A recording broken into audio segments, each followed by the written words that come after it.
Hello and welcome to another episode of Tmudwip. This is the second and final video interview from Whooverville with Richard Franklin, who played Captain Mike Yates. Enjoy.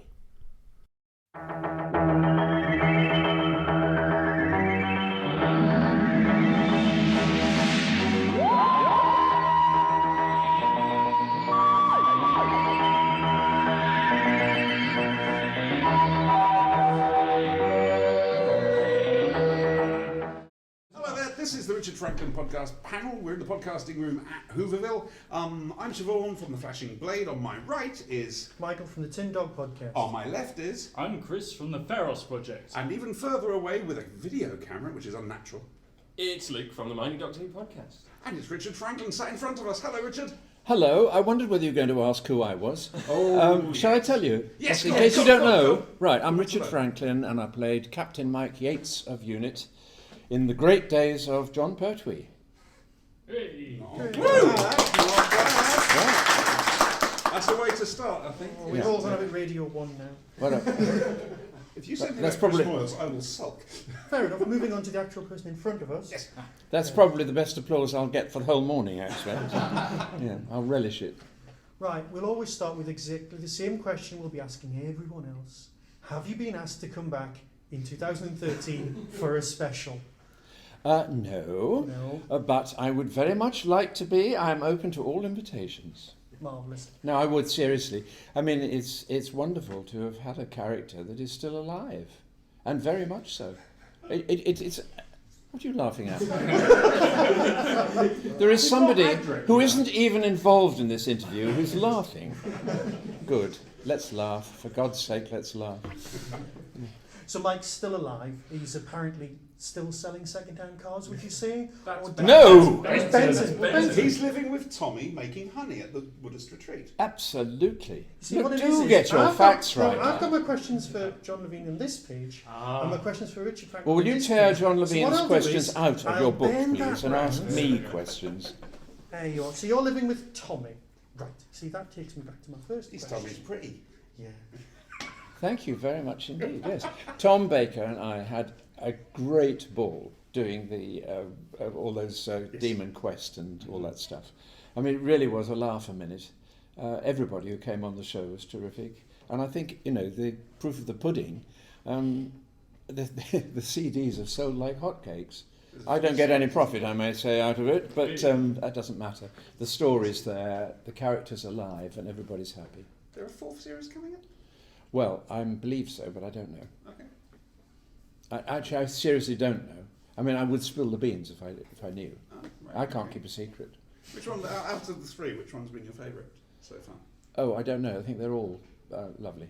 Can't tell you. So is it different? The ones that I have most to do in, they're my favourite.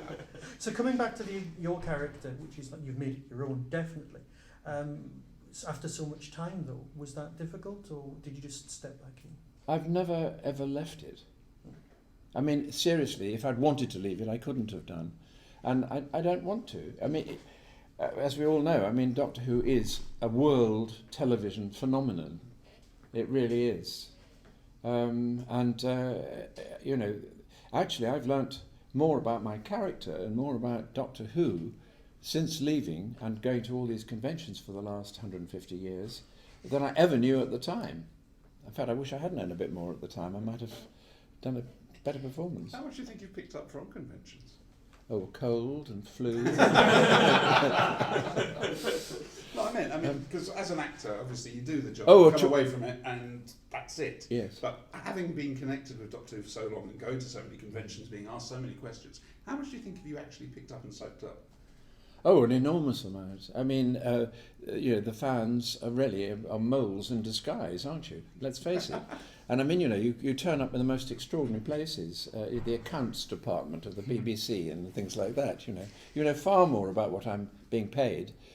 But I notice that none of you have actually put me in for a rise. Chris? A rise. No, a rise, Sir Chris. He's not saying a rise, Sir Chris. Do you think you're going to be honoured now? The honours have gone for this year. Yes. Anyway. Now that was Were you drinking last night, Chris? Yes, sir. Were you drinking last night? Be honest. Just Yeah, fair So enough. there's a wee snifter. For our listeners, Chris is holding his arms about 4 foot apart. Oh, you exaggerate. Always. Look, whose interview is this? Yours. Right. So how did that sort of fan theories and that? How did all that inform your when you wrote The Killing Stone? Ah, well, good. I'm glad you mentioned that because that is right at the forefront of my mind at the moment. Oh wow! And I'll tell you for why. Because in my bag, which I have beside me, and I'm not letting out of my sight, is the manuscript, the penultimate proof of a book, a novella that I've written and that Phantom Films are publishing very, very soon, supposed to be the 22nd of September, called Operation Hate. Really? And Operation Hate is in fact what happened to Mike Yates when he left the Planet of the Spiders. Because I know a lot of the fans, were sad not to see Mike again. Well, he comes back in Operation Hate, and actually talking about 2013 and beyond, when somebody might like to ask me to come back onto the show, this shows how they can get me back very easily with a perfect script which I've just written. No, but seriously, it's really at the forefront of my mind now because I've been proofreading for sort of 25 hours a day, and it's been quite a thing. Yes, it is based on The Killing Stone. We sometimes call it The Truth Behind the Killing Stone. This story, the basic story, is there, but there is 90% new material. So you won't have read it, you won't have heard it before. So does it depart much from The Killing Stone, or is it like just an expansion?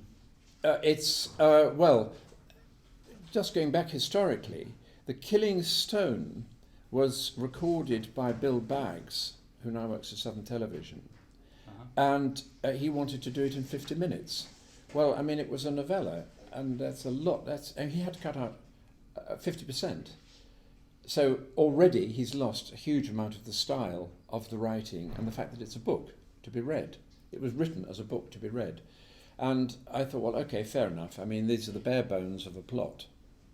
But in Operation Hate, you have a book to read. Will you be doing an audio book version as well? Yes, I think we will be. I think we will be. Right. But I think we can probably produce it in a number of ways. I am actually quite pleased with it, I have to say.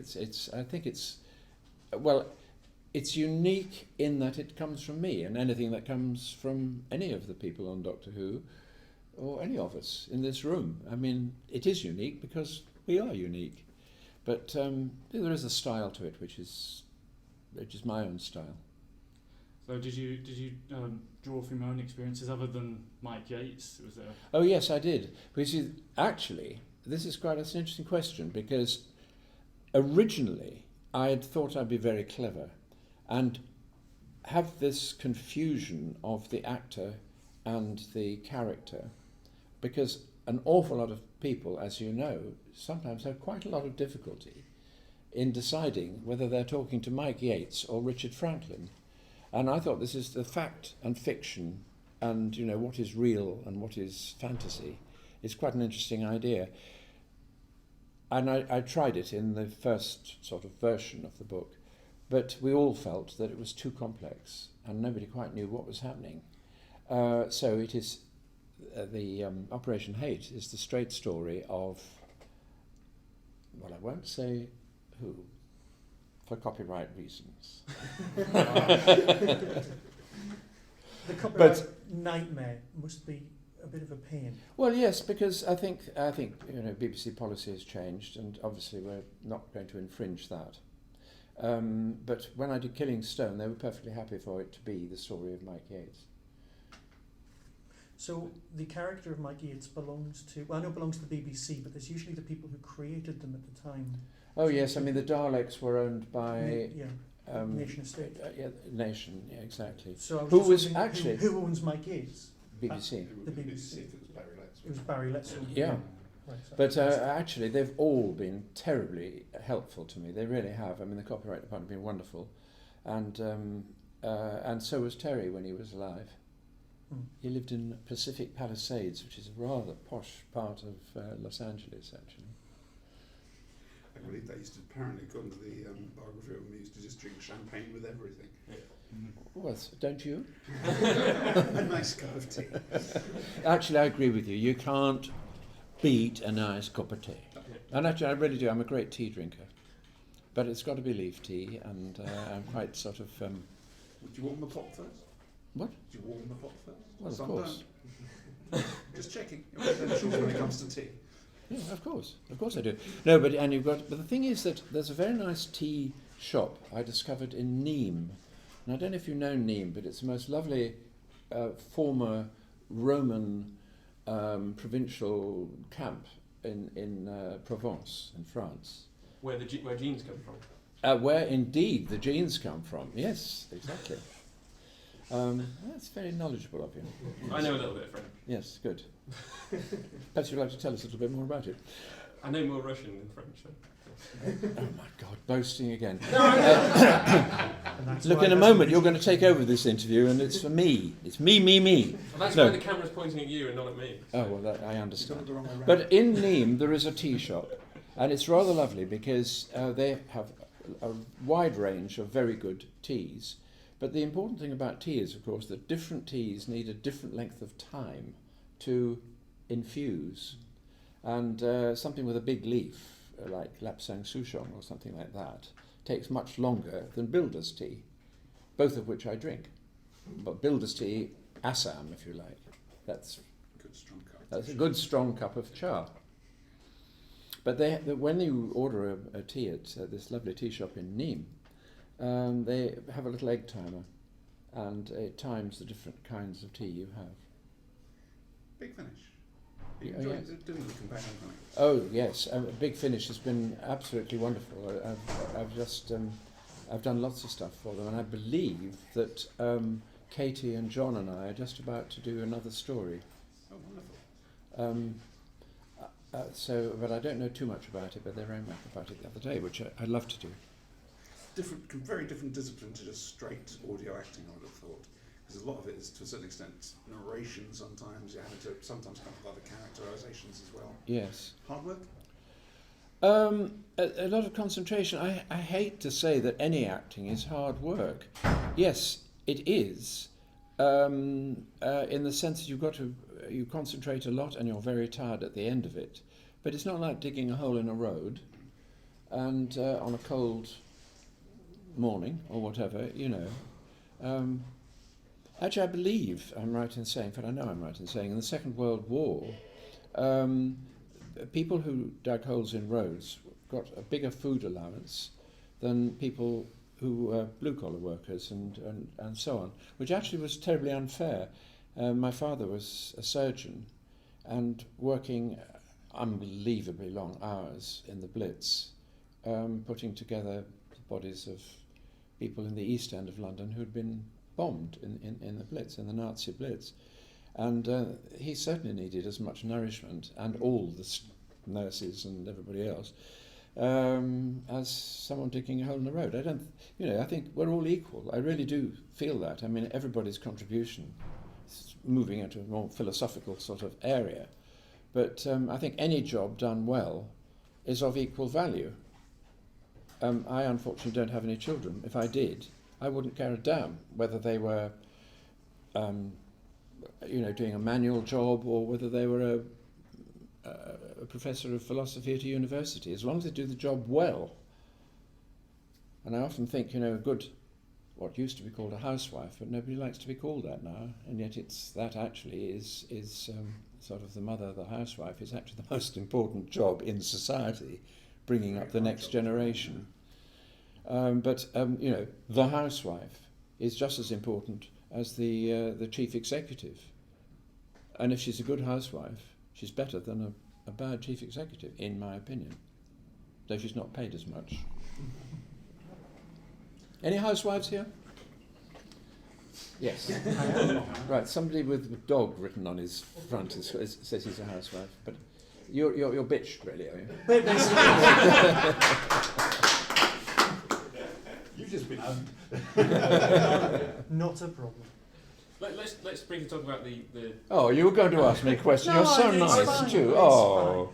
It's fine. Well, it's let me say, I'm not completely sure how to ask this, and it's, so say no if it's not a problem. But there are many fan theories about the sexuality of your character. Oh, really? Whether he's gay or not, and whether he was an actor or not, that's absolutely fine, obviously. But do you think that the approach Doctor Who had then and the approach Doctor Who has now to sexuality, they could learn from each other? Good question. Well, it is. I wish I knew more about the new series, which actually I think is tremendous. What I have seen, I like very much. I think they've done a brilliant job on it. But I don't know, really. I don't watch it enough. I don't watch any television enough, so I don't have time. I suppose I could pick it up a week later, but I don't. To really answer the question properly, but I'm absolutely sure that sort of previous generations can learn an awful lot from new generations, and vice versa. Certainly, sexuality is not nearly such a problem to a large number of people now as it was in the early days.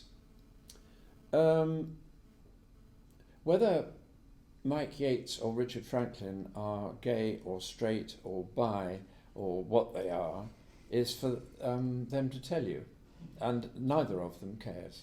Marvellous. I just have this lovely image, and I know Big Finish can't do new stuff, but can you imagine a John Barrowman and Mike Yates unit tortured crossover?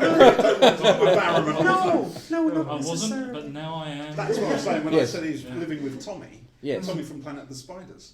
Oh, So right. now Oh, I'm- right. At the retreat, I was making thinking- honey. And Yes. I was thinking Tom You see, Baker and Yes, I thought you meant it's a Tom nice Baker. way to Yeah. take it both ways. Mm. Leave it there. Yeah. Leave it. And- no, you're just giving me something to play with now. I know. No, but actually- in all fairness, Yeah, I mean, going on this business of sexuality, I think, I'm a Christian myself, but I do think the churches have got their head up their arse, and they have done for a long Very time much so. about this. I mean, why the hell can't society grow up? I mean, we're all individuals, as I said earlier,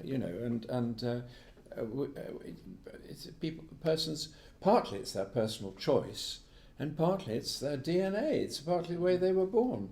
It's perfectly natural, normal, and for goodness sake, let's all get on with it. Yeah, totally. But one day society will grow up, I hope. But actually, you hear some very nasty people around. There are some very nasty countries in this world. Russia now. Russia now, and some of the African countries. It's extraordinary that people haven't, and Middle Eastern countries as well, they haven't sort of tumbled to the fact that we're all human. And if you go on the religious point of view, is God a man or a woman? It doesn't make sense. Neither. The Creator is, well, I don't know, none of us know, do we? It's been very interesting to see where certain Bible tracts come into it. I often think it's just the Bible is used for an excuse for so much bigotry. Well, of course it is. And it's ridiculous. the awful thing is, though, that people say, oh, it's religion has caused more wars than anything else. Well, in a sense it has. Because if you want to justify an evil action, you turn to the most powerful person of all and say, he's on my side, or she's on my side, or she's on my side, and he says, I've got to kill you. And so you can't argue with that. God of love and peace says you must die. Yes, but I mean, I think that is, that's a misuse. But I mean, things like, a hammer. It's the most essential household tool, but a hammer is also a murder weapon. It's humans, that's the problem. Yeah, it is, yes. And I think, when you get very old religions, all sorts of people have got their own agenda, and they've added a little bit here and added a little bit there. I mean, what I personally do, and I'm sure a good Muslim, a good Jew, a good Hindu, or a good atheist will do, they will look to a role model. The Christians look to Jesus Christ, and different people look to different people. They might look to somebody in the next street, your next door neighbour, and say, now that is a person who shines with something rather special. And it seems to me that is where we should base our attitude to daily things in life. How would that person behave? That's a nice person. Don't go to some old text which has been, sort of cut and edited and, added with people's prejudice and things like that. Well, my next question kind of sounds a bit boring in personal way. But basically, what next after this project? Work. Well, actually, at the moment, I'm understudying Arthur Kipps in The Woman in Black at the Fortune Theatre. It's a part I've played, and actually, being an understudy, we now have an understudy showcase. This is the sort of little boon that understudies are given. And I don't know when the date is, but it'll be in February time. So if anybody wants to come along free, we'd love to see you there. Oh, you got a location? It'll be the Fortune Theatre, yes. So I mean, around about February, around about January, if you give the Fortune Theatre a ring and say when is the understudy showcase. Sorry, whereabouts in the UK is the Fortune? Fortune Theatre is in Covent Garden. Covent Garden. Sorry, Right. Fortune Theatre is in Covent Garden. As someone who doesn't get out much. No, that's all right. It's right beside the Theatre Royal.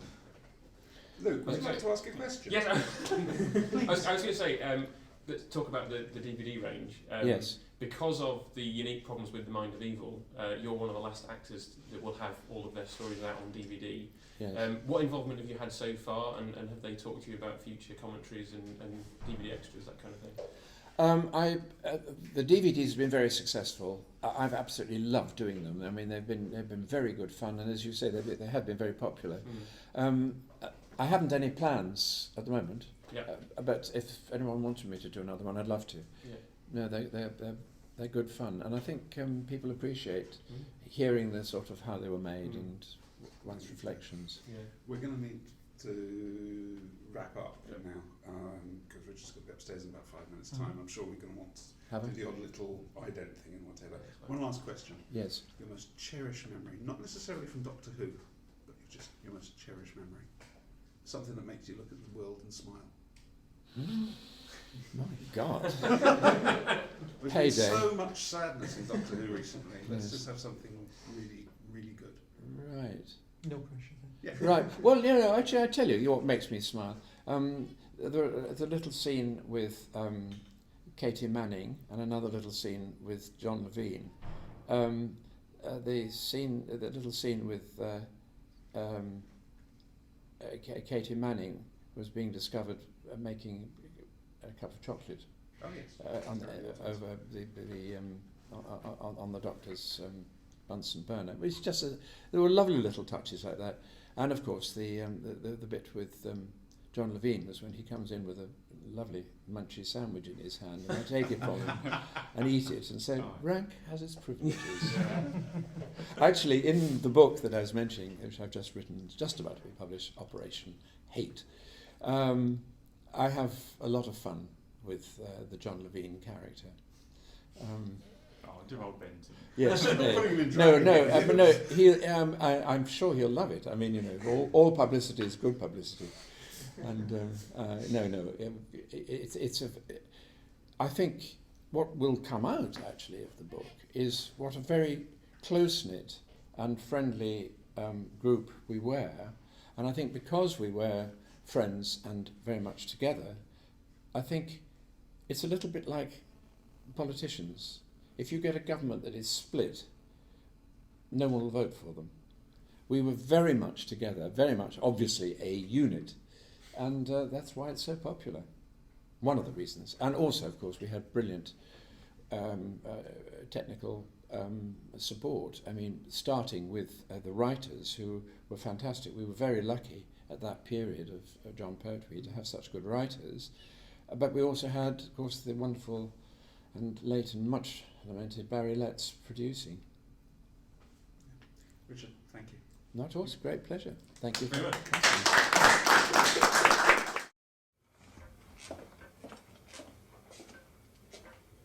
Joe, how thoughtful. That wasn't very kind of you. RHIP, Joe. Pardon? Rank has its privileges. Thank you. Well, that was a lot of fun. Whooverville coverage continues on the podcast page. There'll be a link in the description.